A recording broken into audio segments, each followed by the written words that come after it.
country's last stand, cruelty as their final weapon is the word we used in the headline. But back in the 1950s, Eisenhower actually ran for re-election in 1956 on a progressive agenda.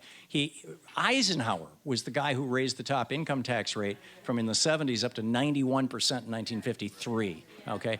Eisenhower was the guy who bragged in 1956 that he had doubled union rates in the United States. Eisenhower was the guy that he'd added 5 million people to Social Security in 1956. That was the Republicans then. During Reagan, they adopted Milton Friedman's weird neoliberalism, free trade, destroy the unions, all this stuff, cut taxes on rich people, but they actually thought it was going to do something good for America. Milton Friedman, he was a Nobel Prize-winning economist. He promised them, if you just do this stuff, the whole world will be wonderful. They called themselves the Party of Ideas, the Republican Party. What is the Republican Party now? It's nothing. It's cruelty. That's all they've got. I mean, when Governor Tim Walz was giving his acceptance speech here in Chicago at the DNC, I'm sorry, it's been a long week. When he was giving his acceptance speech, his son Gus, who has ADHD, like me, hey, Gus was on camera just proudly proclaiming, "That's my dad," and he had tears streaming down his eyes. And Ann Coulter writes, "Talk about weird." And a right-wing hate jock, a guy named Jay Weber, he says, "Meet my son Gus. He's a blubbering bitch boy. His mother and I are very proud." Trumpy podcaster Mike Crispy ridicules Walz's "stupid crying son. You raised your kid to be a puffy beta male. Congrats." And another right-wing podcaster, Alex Lay, says, "Get that kid a tampon already." I mean, compassion for a learning disabled kid is dead on the right. I mean, all they have left is cruelty. Ronald Reagan shepherded through the most consequential border bill in American history in 1986. It wasn't perfect. It did a whole lot of good, though, and obviously it needs to be updated.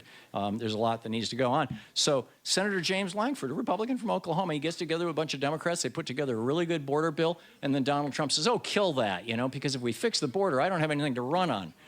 And then he goes on this thing, he tore 5,500 babies away from their mothers. Over 1,000 are still missing. They were trafficked into these so-called Christian charities that literally popped up out of nowhere, took these children, and then went out of business, and nobody can find them. There's 1,000 missing children right now from Trump tearing them away. And then he told the border guard down there, "Oh, start shooting them in the legs." Like there's no arteries or veins in the legs that'll bleed you out or something.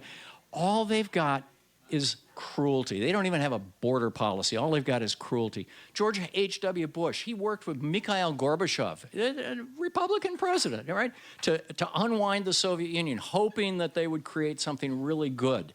They didn't see Putin coming, I guess, that he was going to turn Russia into a one-man dictatorship.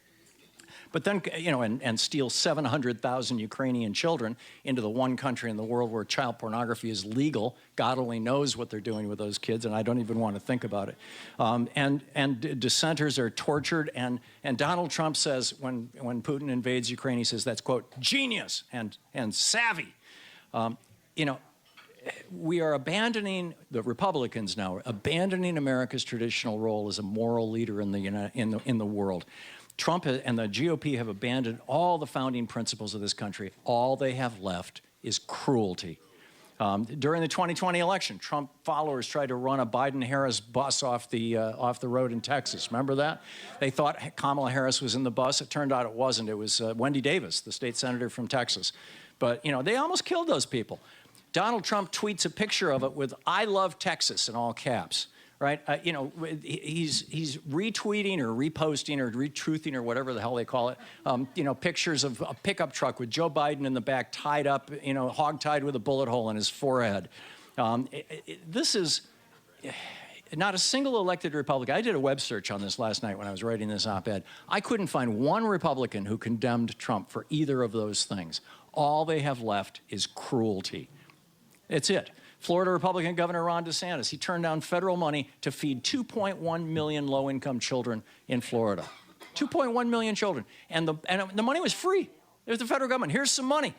And he says, no, we're not going to do that. And he's joined by 11 other Republican governors who also have turned down that money. And this is a country where 11 million children every year go to bed hungry. All they have left is cruelty. There are no principles to this party anymore. President Obama signed the Affordable Care Act. It expanded Medicaid. It would have given, had the Supreme Court not tinkered with it, shall we say, or 5 Republicans on the Supreme Court, it would have given every single person in the United States access to health care through an expansion of Medicaid, all the low-income people. We've got 11, I believe it's 11, Republican-controlled states, and it might be 10, Republican-controlled states now that are refusing to take that money, that are refusing to provide health care. And the federal government pays 90% of the cost. All they have left is cruelty. When this 10-year-old girl was raped and impregnated in Ohio, you had the Ohio Congressman Jim Jordan, Governor Kristi Noem, Fox's Tucker Carlson, Jesse Waters, Ohio Attorney General Dave Yost. They all came out and said, oh, it's a, you know, they ridiculed it. They said, oh, they're just making it up. This is those liberals. This is that crazy stuff.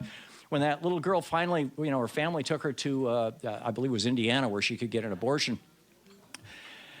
Indiana's Attorney General, the Republican, Todd Rokita, I think it's pronounced, launched an investigation into the rape. Nope. He lost an investigation into the doctor who did the abortion. All they have left is cruelty. That's all the Republican Party has. It's just, it's crazy. Donald Trump lost the 2020 election by 7 million votes, and he sends his angry mob into the Capitol to try to murder the Vice President of the United States and the Speaker of the House, and they killed 5 people and 3 police officers. 8 people died as a result of that thing. And, you know, they smeared the walls of the Capitol with feces. They defaced priceless paintings.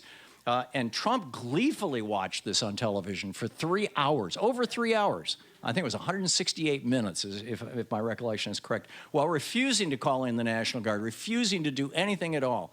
You know, 5 civilians and 3 cops died as a result of that, because all the Republican Party has left is cruelty. That's the bottom line. This week, on the other hand, in contrast, well, actually, a couple weeks ago, we saw the Republican convention, right? And what was it? It was just, yeah, whining and complaining, and, oh, America's falling apart, oh, America's a terrible place. Oh, you know, why don't you just damn move to Russia, Republicans? I mean, you know, you seem to love Putin, right? But we also, this week, here in Chicago, we saw the Democrats stand up and say, we're here for compassion, we're here for love, we're here for caring for people, we're here for feeding people, we're here for providing health care to people, we're here to establish American values in the United States and defend them all around the world. And that's the contrast. And just, you know, very, very sadly, all Republicans have left is cruelty. So